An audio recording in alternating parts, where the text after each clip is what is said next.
Assalamualaikum warahmatullahi wabarakatuh. Alhamdulillahirrahmanirrahim. Wa bihi nasta'in ala umuri dunya waddin. Wassalatu wassalamu ala asrofil anbiya'i wal mursalin Sayyidina wa maulana Muhammadin amma ba'd. Pertama-tama marilah kita ucapkan puji syukur atas kehadirat Allah Subhanahu wa taala yang telah melimpahkan kita sebagaimana kita diberi nikmat sehat, nikmat iman dan nikmat Islam. Dan tak lupa sholawat serta salam kita tetap tercurahkan kepada baginda Nabi Muhammad SAW beserta keluarga dan sahabatnya di yaumul qiyamah kelak nanti, amin amin ya robbal alamin. Di sini saya akan mempresentasikan sebuah dari hasil ke-6 makalah yang sudah diulas oleh beberapa teman saya, dan saya akan mengulasnya kembali sebagai bahan ujian tengah semester. Yang pertama, ada materi yang tersebut ada pengantar metode studi Islam, yang kedua ada sejarah pertumbuhan dan perkembangan studi Islam di dunia, yang ketiga ada agama dalam kehidupan manusia, yang keempat ada pengertian dan pembahasan karakteristik dimensi ajaran Islam, yang kelima ada penelitian agama dan penelitian keagamaan, dan yang keenam ada pemikiran Islam universal, eksklusif, dan inklusif serta toleransinya di era modern. Langsung saja kita ke materi pertama, yaitu pengantar metodologi studi Islam.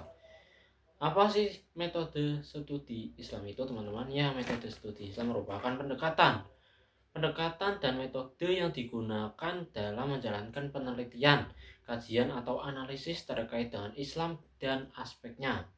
Metode, metodologi, dan paradigma maupun pendekatan studi Islam yang Islamic Studies, di mana Islamic Studies itu merupakan satu di antara studi-studi yang marak dilakukan oleh intelektual atau aktivis muslim, di mana metode oleh intelektual dan aktivis muslim ini merujuk pada acara atau jalur yang harus dilalui untuk mencapai suatu tujuan.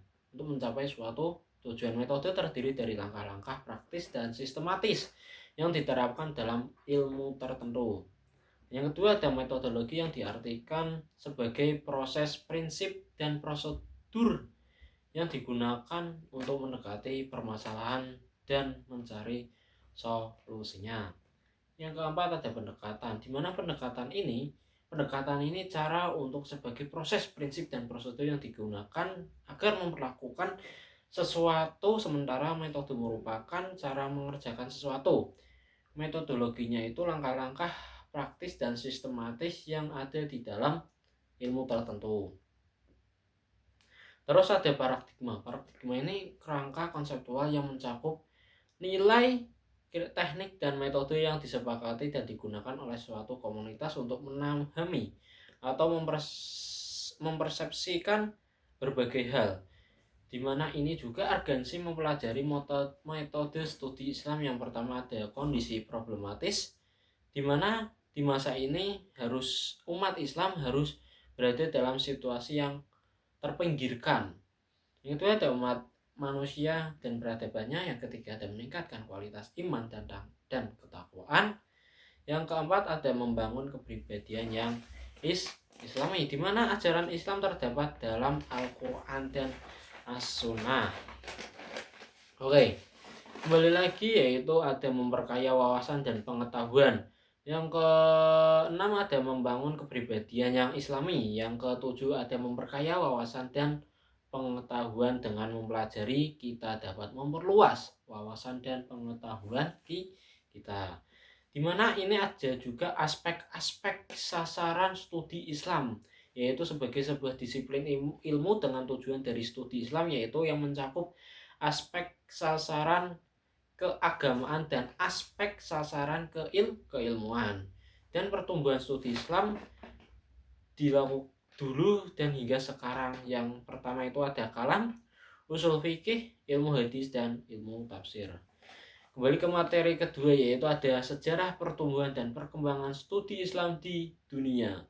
Studi Islam memiliki peran penting dalam memahami dinamika kehidupan apa, yaitu kehidupan manusia, ruang lingkupnya, dan pendekatan studi Islam secara historis, teologis, dan sosiologis, di mana ini menggambarkan inti dari ajaran yang sedang ditujukan untuk kesempatan untuk keselamatan, untuk kesempatan manusia. Ini mengenai kajian sistematis multimediality yang terdiri dari berbagai disiplin ilmu yang melengkap banyak aspek ajaran Islam, meliputi ajaran sejarah, praktek keagamaan, serta dampak sosial dan budaya.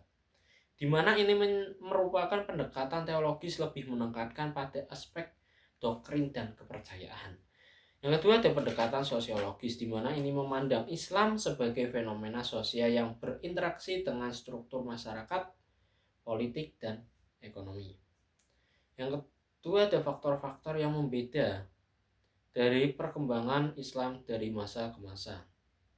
Yang pertama ada masa Nabi Muhammad, masa Khulafaur Rasyidin, Abu Bakar, Umar bin Khattab, Utsman bin Affan, Ali bin Abi Thalib, masa Bani Umayyah, masa Bani Abbasiyah, puncak kejayaan, dan masa Harun ar-Rasyid, di mana ini kemajuan pendidikan sains, kemajuan dalam ilmu agama, dan kemajuan dalam filsafat. Dan periode pertengahan diantaranya yaitu tahun 1250 sampai 1800 Masehi. Di mana yang pertama ada masa kemunduran. Yang pertama ini dilakukan pada tahun 1250 sampai 1500 Masehi. Yaitu ada dinasti Jaringan Timur Leng memulung dari Mesir, Spanyol, dan masa ketiga kerajaan besar yaitu kerajaan Utsmani, Safawi, dan Mughal. Perkembangan Islam pada abad pertengahan termasuk di Eropa juga, yaitu penyebaran Islam ke Eropa, perkembangan ilmu pengetahuan dan kebudayaan, hikmah sejarah perkembangan Islam pada abad pertengahan. Periode modern yaitu pada tahun 1800 Masehi sampai sekarang, di mana modern ini merujuk kita dikagetkan dengan sebuah teknologi AI atau kecerdasan buatan. Nah, pada periode modern ini yaitu yang pertama ada kebangkitan dan pembaharuan Islam, perkembangan ilmu pengetahuan dan kebudayaan pada abad modern, gerakan modern Islam di Indonesia, hikmah mempelajari sejarah perkembangan Islam pada abad modern. Nah, dinamika studi Islam di berbagai pusat munculnya di dunia barat dikenal sebagai Islamic Studies. Tadi dikatakan Islamic Studies dan diarahnya Islam di dunia Islam pada masa pemerintahan Abbasiyah. Studi Islam berpusat di Baghdad, Bait al-Hikmah, sedangkan pemerintah Islam di Spanyol dipusatkan yaitu di Cordova, dan di Mesir diperpusatkan di Universitas Al-Azhar. Kita memasuki materi yang ketiga, ada ajaran agama dalam kehidupan manusia. Agama dalam ajaran kehidupan manusia merupakan salah satu dimensi penting yang telah melekat dalam kehidupan manusia sejak zaman dahulu dalam konteks kehidupan modern yang semakin dinamis dan kompleks, di mana peran agama juga tidak berkurang, justru semakin penting sebagai penyeimbang dan sumber kekuatan spiritual bagi manusia. Pengertian dan fungsi agama dalam kehidupan manusia itu yaitu sebagai peran agama sebagai pembentukan norma sosial dan identitas budaya, di mana agama memiliki peranan penting yang sangat dalam pembentukan norma sosial dan menjadikan dasar atau fondasi aturan perilaku individu maupun kelompok masyarakat. Hal ini tercermin dari berbagai aturan sosial yang mengatur hubungan antar manusia, mulai dari norma kesopanan, kejujuran, hingga keadilan sosial. Tapi tak luput dari itu, agama juga mempunyai tantangan kehidupan modern yang beragam. Yaitu yang pertama ada perkembangan zaman modern yang ditandai dengan kemajuan teknologi dan globalisasi yang memberikan tantangan ditandai dengan besar agama dalam mempertahankan peran dan toleransinya di tengah masyarakat.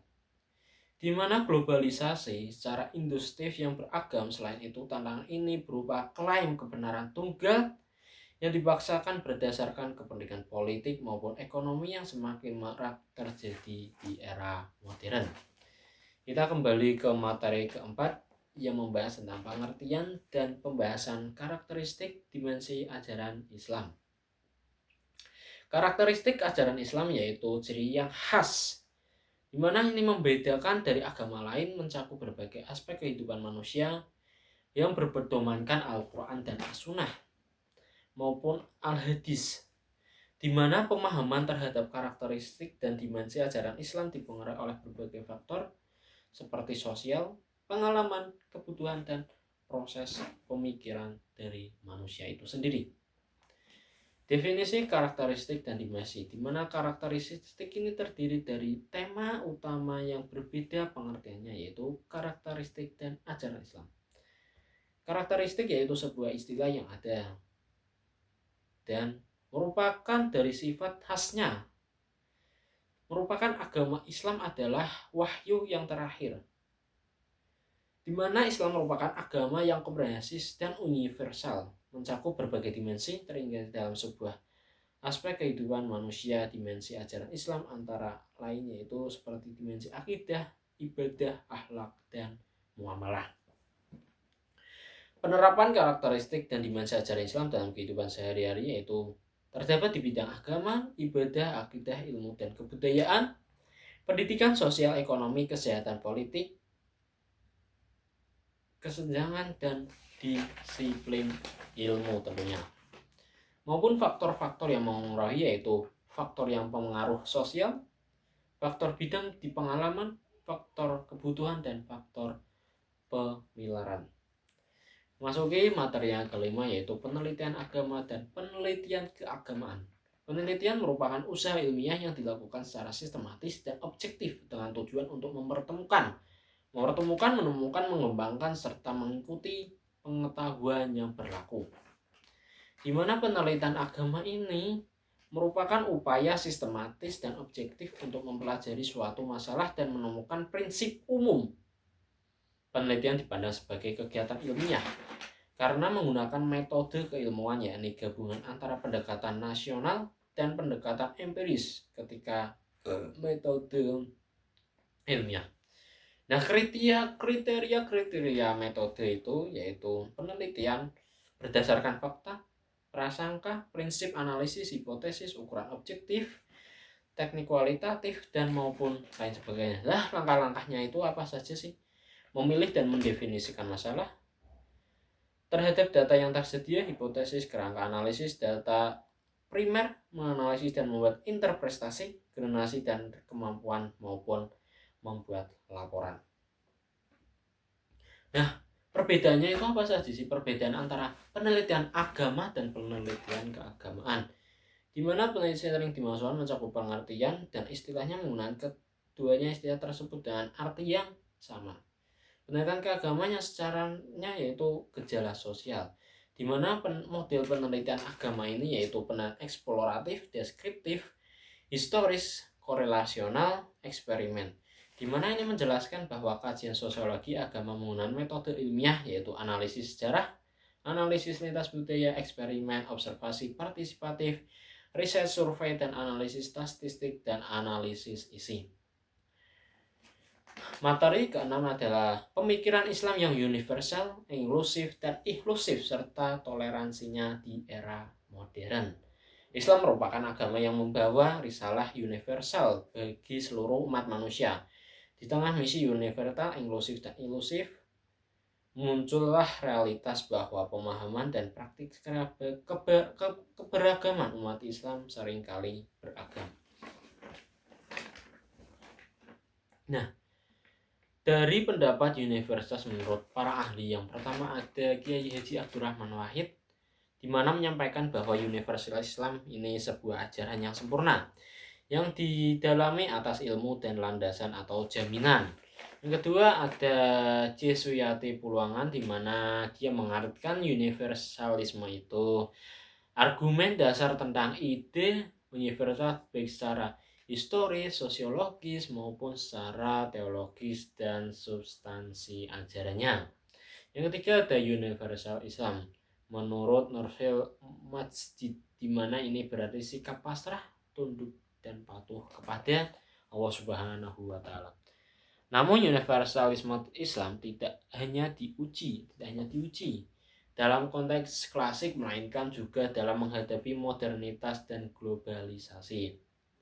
Nah, tantangan yang dihadapi dalam menerapkan prinsip fundamental Islam di era modern itu yaitu digitalisasi dan perkembangan teknologi, kurikulum pendidikan yang kurang relevan, kualitas sumber daya di mana kualitas guru dan tenaga kependidikan menjadi dasar pendidikan itu maju, dasar pendidikan itu berkembang, di mana ini menjadi kendala yang sangat diperhatikan oleh pemerintah. Yang selanjutnya ada manajemen dan tata kelola pendidikan maupun tantangan sosial dan budaya. Perbedaan mendasar Islam inklusif dalam Islam inklusif dan penerapannya dalam masyarakat, di mana Islam inklusif merujuk pada pemahaman Islam yang terbuka, toleran, dan menghargai keragaman serta perbedaan dalam masyarakat termasuk terhadap pemeluk agama lain. Konsep ini mengedepankan nilai inklusif yang bercermin dalam terminologi seperti at-ta'aruf, al-masuf, al-taul, dan at-tawahun. Sekian dari presentasi singkat maupun dari pemateri ke-6 materi tersebut. Kurang lebihnya mohon maaf. Sekian. Wassalamualaikum warahmatullahi wabarakatuh.